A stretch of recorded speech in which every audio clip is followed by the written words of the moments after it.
Public office is starting to look a lot like a business model. Not in theory, not in some abstract ethics debate. I mean literally. Money in, access out, power leverage. And it keeps happening around the same people. Here's the part they don't want you to connect. This is not chaos. This is design. And once you see how the money moves, you start understanding why nobody is held accountable yet. So today, I'm going to walk y'all through the pattern. Kristi Noem at DHS, the taxpayer-funded ad situation, the questions around Corey Lewandowski, Trump's massive 2025 inaugural money haul, the mystery around where the money actually goes, the TikTok broker fee, and Jared Kushner's Middle East diplomacy, while simultaneously attempting to raise money from the same region for his private equity firm.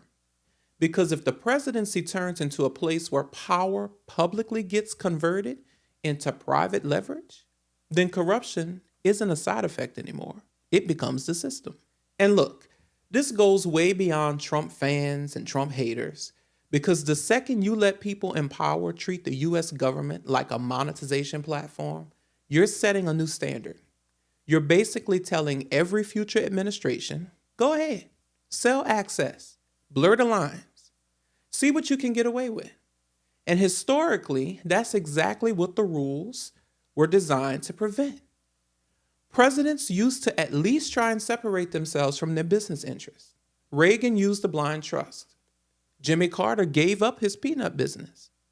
There was an understanding you don't mix public power with private money. Trump's first term changed that conversation completely. And now there's barely a guardrail left. And let's be real for a second. What actually stops corruption? It's not just personal morals, it's consequences. It's the idea that if you cross the line, something happens.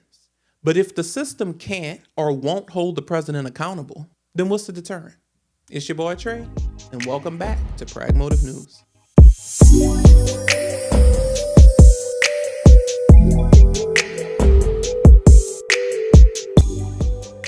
So let's start with Kristi Noem.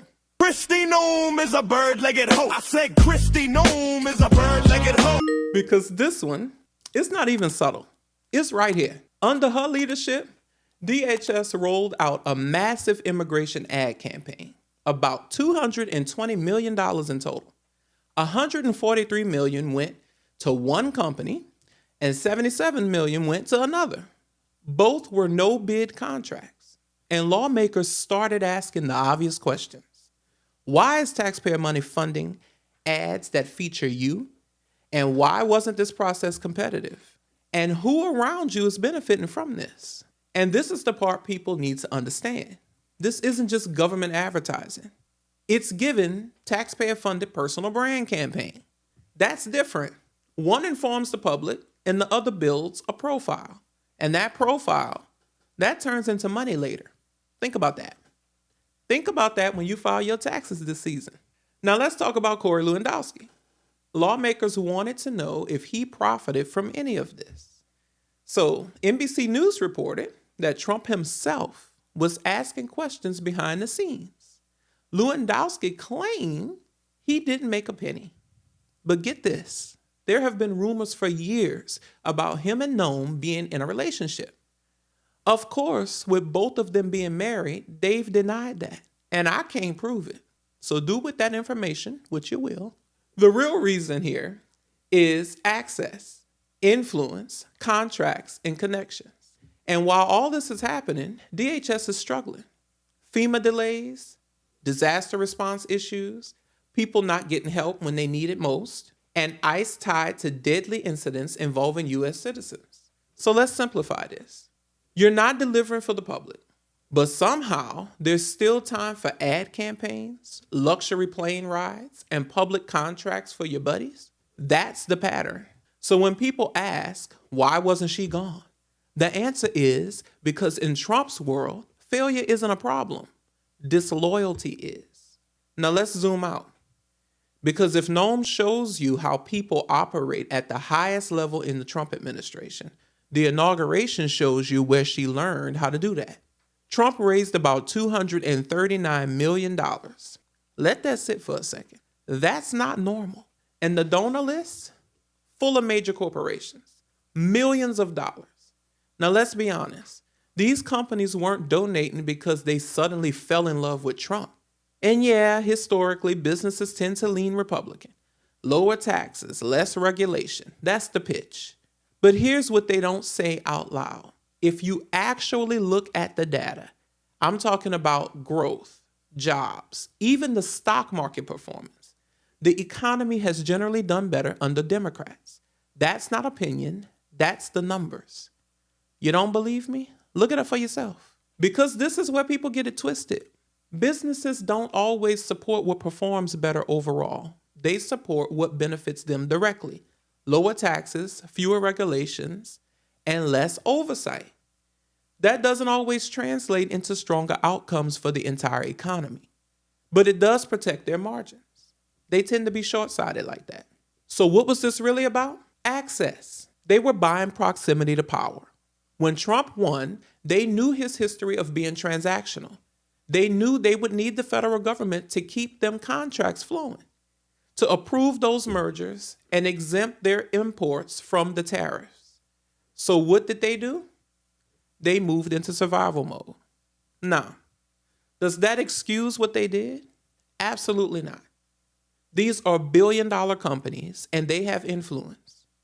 And if they had stood together on tariffs, on DEI, like Costco did, things would look a lot different right now in this country.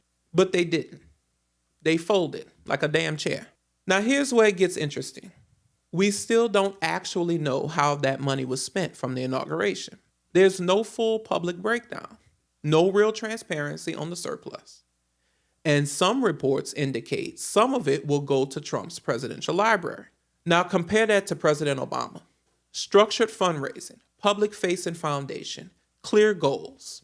And approval-wise, Obama was around 65%. Trump in his second term, a dismal 44%. That matters because one model runs on broad public support, rooted in popularity and confidence. The other runs on transactional relationships and threats. Now here's where it gets weird. The TikTok deal. And y'all know we've talked about this over the past year.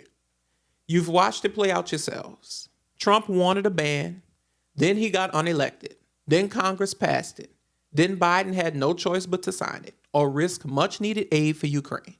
Then suddenly, Trump's back in the picture and TikTok's thanking him, and now there's a deal. Because, well, we have to comply with the law, right? And reportedly, the administration gets paid billions. Like what? Billions? Now let's be clear. That's really not normal. Presidents don't take a cut of deals. That's not how this works. This is the United States of America. And then there's Kushner, Trump's son-in-law, now officially involved again in Middle East diplomacy. At the same time, New York Times is reporting he is trying to raise billions from that same region for his private equity firm. Let that sink in, because that's the whole model right there. Public role, private sector profits at the same damn time. And the scary part, it doesn't even feel shocking anymore because it keeps happening over and over. And that's the real problem. Not just what's happening, but what it's turning into. Because once people in power realize they can move like this and nothing really stops them, that changes the job. Now it's not about governing. It's about positioning. It's about leverage. It's about what you can turn the role into. And if that becomes the expectation, then the next person doesn't even question it. They just take the corruption further. That's how this spreads. Not all at once, but piece by piece, until one day you look up and the country as we know it will be gone.